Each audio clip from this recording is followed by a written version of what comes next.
Amin'ny ankapobeny dia milamina ny fandraisana ny marary eo anivon'ny hôpitaly na dia eo aza ny amehana ara-pahasalamana.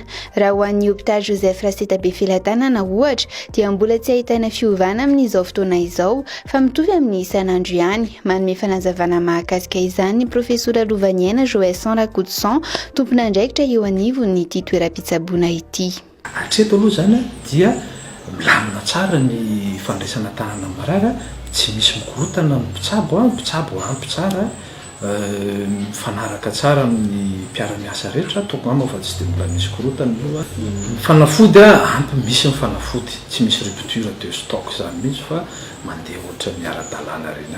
Amin'ny ankapobeny zany dia azo lazaina fa milamina ny fandraisana tanana andro marary eto amin'ny hôpital Befilatanana. Anisan'ny hôpitaly mandray ireo olona ahiahina mitondra ny otrikaretina Covid-19 na voamarina fa mitondra io otrikaretina io ihany koa ny hôpitaly eto Befilatanana. Misy anefa ireo fepetra raisina mba hiarovana ny marary sasany. Misy ny triage Covid-19.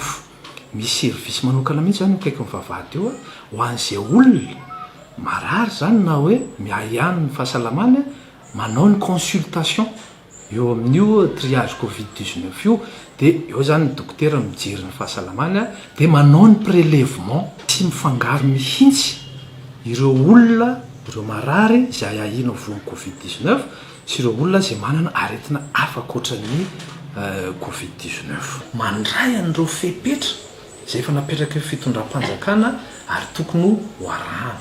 Fepetra moa efa fantatsika ireny mandeha amin'ny haino aman-jery ireny, tokony ho arahana tsara foana izy ireny.